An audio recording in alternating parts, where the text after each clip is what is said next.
Christian parenting. You love your kids, right? God says love is patient. Join us as we talk about this today on Family Vision. Hi, my name is Amy Rienow. Welcome to Family Vision, the podcast from Visionary Family Ministries, encouraging families through practical, encouraging, and real conversations. Hi, Rob Rienow here with Visionary Family Ministries alongside my beautiful bride, Amy. It's wonderful to be here. Today we're going to talk about patience in our parenting. Patience in our parenting, not something that I do very well. If we're asked, do we love our children? We would say absolutely yes. If we are asked, are we patient with our children? We would say we're trying, sometimes.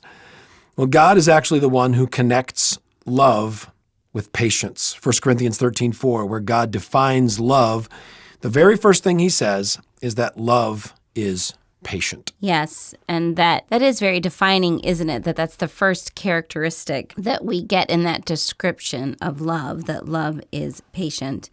And first of all, just something to be really thankful for. I think we don't often think and really just let ourselves dwell on the fact how God is so patient with us. And It reminds me of a story of early parenting when I was struggling with a behavior with RW. And I think I was, we were at my parents' house and I was dealing with Lainey. I think she was the fourth baby. I kind of had, something to deal with the little one. So that means RW would have been about 6.5. And it seemed to me like I was having the same conversation over the same discipline conversation over and over with him. And I remember kind of pulling him aside, like, RW, like, I can't believe that I am telling you again, not to hit JD when, you know what I mean? Something, like, haven't we gone over this? Like, shouldn't you know that, And so he was like, okay, Mom, yeah, he felt bad. And I was, and he left and I was just kind of like in my spirit, just a little bit miffed, like, what is going on? Like, why do I have to keep telling him? And I just still can remember the Holy Spirit just so convicting me, like, kind of like, so, Amy, like, how many, like, are you a perfect person or do you have things that you struggle with over and over again, And I was like, oh, yeah, I kind of do have the same struggles. And so is your husband a perfect person? Like, or does he kind of have the same things that I'm like, yeah, he does. And he does. So what do you think, what's in you that makes you think that that RW is going to be a perfect person or RW is not going to have? And here I am thinking about this issue with a 6.5-year-old. I mean, it's kind of crazy. By this point, he really should. Right? He really should have known. But it was my lack of patience in my spirit, in particular, that I thought it was just surprising to me. Again, not really being grateful for how God is patiently working in me and letting that shine through with the way I'm dealing with my kids. Yeah, that's a great example. You talked about that it's pretty amazing that God puts patience as the first in the definition of love, but patience also comes up in the definition of the fruit of the Spirit, that living in the Spirit, we are to be filled with love, joy, peace, and patience. I remember back in youth pastor days, we had a wonderful team of staff and volunteers, and at the end of every ministry year, I would give them a survey and evaluation of the ministry, but part of it was of me. I really wanted to get feedback from them on my leadership and shepherding, and one of the questions that I always asked was, I said, okay, I want you to be honest with me about how much you see the fruit of the Spirit in my life. And I think I asked them to give a 1 through 10 on love, joy, peace, patience. Go down the list. Do you see this in my life? And I did this year after year, and every year the one that they saw the least in my life was patience, year after year after year. So I just cut that one from the survey going forward because I'm like, I already know the answer to that. I don't need to ask. Let's just move on. I'm just wondering why you've never given us and the family a chance to fill out that survey. Of me? Yeah. I have done some dad surveys of the kids before. That would be a fun job. I already know the answer. Why do I have to do that? I think it should be just you giving the survey so we get to all evaluate you. Okay. Dear but we don't really want to get the feedback the other way. Let's just do it for the dad. I am going to make a promise to our podcast friends right now. I will take Amy up on her suggestion. And I will do this survey with the kids, ask them to Do I get to fill out No, too? just me. Like you said, this was just Dad. Yeah, no, but I like mean, your do idea. I get to be a participant? Do I get to fill out the I have to survey? have boundaries. No, why with can't that, I because fill I out get the that survey? feedback plenty. I'm not going to learn anything I think it'd be from good that. for you to have it in written form. You can review it. It'd be good. What I'm willing to commit to today is the child survey, and I will report back. Okay, but that includes our adult children too. Yes, I will report back. I will aggregate the feedback for you. I will not, et cetera. But this will be a really Catalog great it. conversation, and I think it's important for us to get back on subject and what we're talking about today. Okay, so matter of fact, this is a good question for you right now. What would you say, honey, since I'm preparing for an extensive evaluation and reporting, what would you say is an area where you see yourself struggling to be patient? Like what parenting situations are just extra tough for you? Okay. Well, I want to go back in the parenting time clock to first say that by far, the first time I experienced this level of impatience and difficulty in parenting is because of potty training. Potty training took for me to a whole new level. Like, now, be honest, it's an honest question. In general, would you say I'm a more patient person or not a patient person? I would say you're a more patient person. Right. In general. In general. Yeah. Like you don't get ranked lowest on that on an annual Generally basis speaking, like others. yes, like others. Hypothetically, like others. Like in general. So, and in general, I handle chaos and noise and that. So a lot of people will tell me frequently, "You're so patient." Sure. But it was potty training that just was, I was not able to hold it together, and that's a whole other podcast. We really need to do a podcast on potty training Oh, that'd be great. No, it's really important. I have tips for moms because it is like this. That was a crossroad in parenting to me where I just was like, it was the first time I lost it with my kids, like in the sense of, like actually I yelled. You know what I mean? Yelled at just because I was so. It was just. It's a dark day. It was a dark day. Yeah, it's a dark time. It was not a day. And I learned, you learn between 1 and 2 kids, 1, 2, and 3. That's the advantage as a lot of kids is you get to kind of, I didn't have any of those experiences with Rush. I finally figured it out. But so that's number one. If you have young kids and potty training, that was really hard to keep your patience in that. The other just one is that whenever my kids are doing some sort of behavior that is really pushing my buttons, like it's an issue that I resonate with. So for example, when my daughter gets really negative and talks negatively about situation, talks negatively about herself, I will be very impatient. I will, come back that probably more harshly than I should, or I don't have a lot of compassion for it because it's triggering something in me that it really annoys me about myself. And so when something annoys me about myself and I see it in my kids, I'm like, right there, and I'm less patient with dealing with that. It's much easier for me to deal with problems in my kids that are not things that I struggle with personally. Yeah. I liked what you talked about before. You're talking about the situation with our W and just like expectations, realistic expectations for him at age 6. I think this is especially true when it comes to being impatient with our teenagers. Like if you think about how a child from 10 to 20 grows through those years, I find myself in the trap of expecting that every year they are going to be more mature, more godly, more responsible, more disciplined. So if you had a graph, like every year, better and better and better and better and better. And none of us as adults, if we looked back to our life from 10 to 20, we would never say every single year, every single month, I just got more responsible and more mature and more godly. We had these huge ups and downs through all of those years. So part of it is asking God to help us set proper and realistic expectations that our kids' growth really is going to be 2 steps forward and 1 step back if they're making progress. And how would you feel about those push button issues for you as well in parenting with the kids, like situations that push your buttons with impatience? Yeah, I would say one for me is being on time, not being somewhere or not doing something that you say that you're going to do. So even the other night with Lainey, she wanted to go out. I wasn't home. I said, text me when you leave and text me when you get back. That was my clear instruction to her. Well, she texted me when she arrived at the place, and she texted me when she left the place. And so later that night, I was extremely impatient and frustrated with her over that, because I didn't say text me when you arrived and when you left. I said these sorts of things. So just lack of paying attention to detail, following through. Because punctuality is really important to you, Right. and so it hits that button. It hits that button. Yep. Well, the thing that I find encouraging is that you really can only learn patience by practicing being patient. I had a wonderful mentor, Debbie Gottlieb. I think I might have referred to her before, but she is the one who sort of helped me and ushered me with those beginning years of homeschooling. But she would always say that to me. It's like, you get patient by practicing. You know what I mean? That's how you're going to grow, and so God's going to continue to put you in situations over and over where you are going to be naturally impatient, because you're not going to improve without practicing.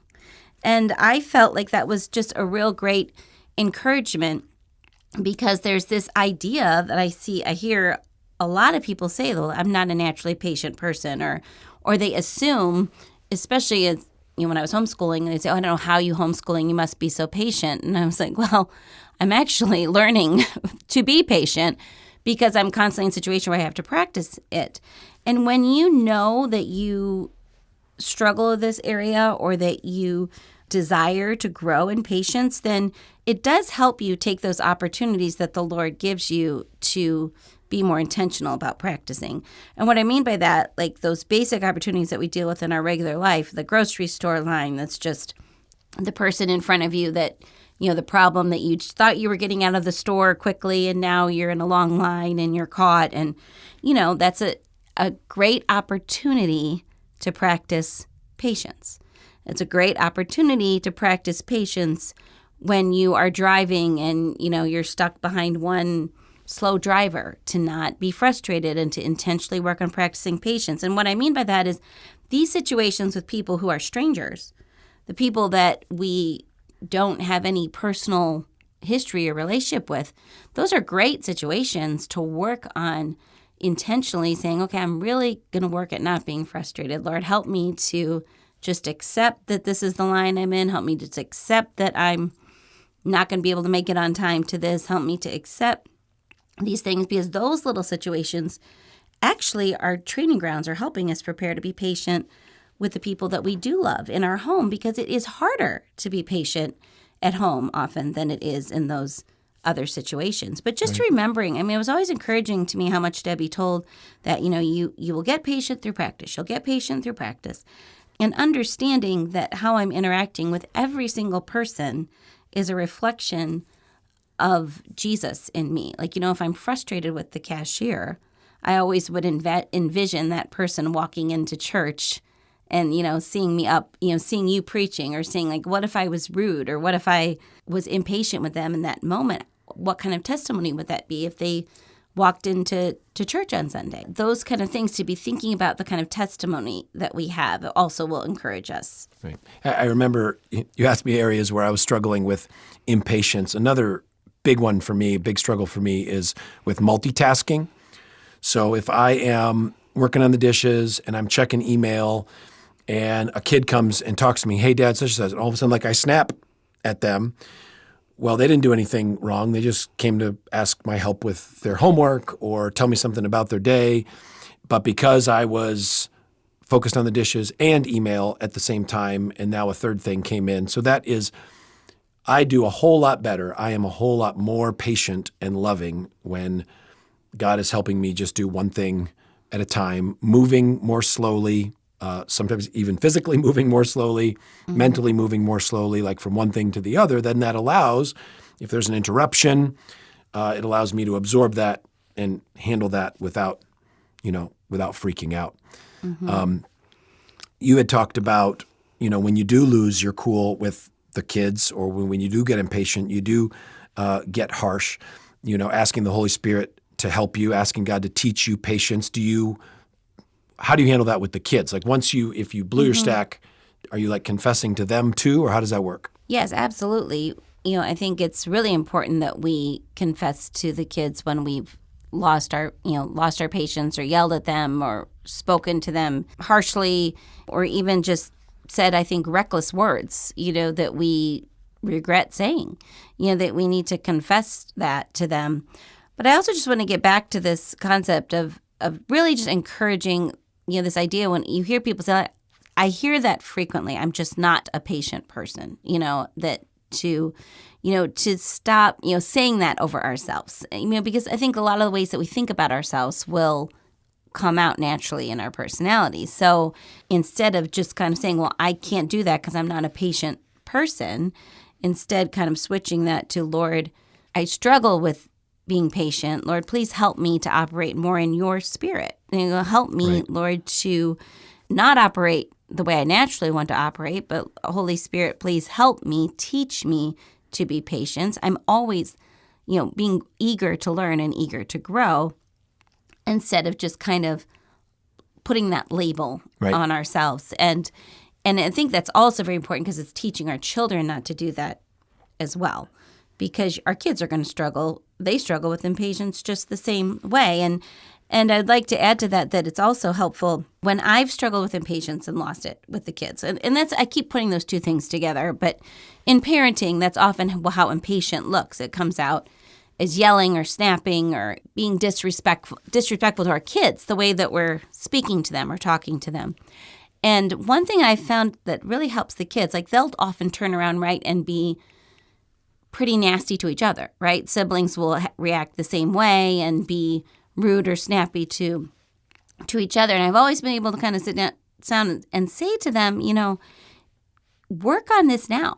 Practice this now with your sibling. Like, I know when JD says those things to you, RW, that totally aggravates you and frustrates you and you want to haul off and hit him. I get it. You know what I mean? Or you want to lash out back at him. But just realize this is good practice for you, because I assure you that as you get to be a parent and you're frustrated, the same frustration you feel towards JD right now will be frustration that you'll experience with your own kids someday. So if you learn now how to be patient with JD, you actually can learn that it's going to help you be a patient father someday. And I've always been amazed how the kids resonate with that, because they know that hurt from a parent. They know how it feels when we are rude to them or yell at them. They don't like that feeling. And, it just gives them this kind of humanity to it. Like, we all have to practice. And guess what? You have an opportunity to practice right now. And the better you're at it now, it's going to help you in your future family. Yeah. Well, today a lot of our conversation has focused on asking God to help us love our kids by being patient. But a final encouragement for you, a big part of this is for us as parents learning to be patient with God. I want other people to understand that I'm growing slowly, right? I want my dear wife to understand in these chronic areas where I'm falling short, look, I'm growing slowly. Please be patient with me. But with everybody around me, I want them to get better faster. I want them to accelerate. And so part of it for me, what I'm actually needing to learn is to be patient with God, that your sanctification is not ultimately my project. It's the Holy Spirit's project. The kids' growth and sanctification, they are God's kids more than my kids. So one of the things you can do in your prayer life is ask God not only to give you a spirit of patience with your kids, a spirit of patience for yourself, because you're going to continue to fall short, but also ask God to give you a spirit of patience toward Him, so that you're really trusting Him with His timeline of how He is working in the hearts of your children, how He is working in the heart of your spouse. A lot of these principles that we've been talking about today come from our book, Healing Family Relationships.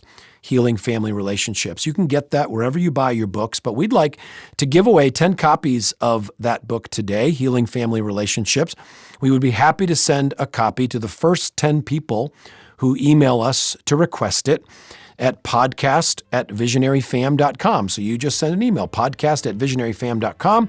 I'd like to receive the copy of Healing Family Relationships. Give us your mailing address, and we will send that off to you. Thank you for taking this time to be with us today as we ask God to help us grow in our faith and in our family relationships. We're excited for our next time with you on Family Vision.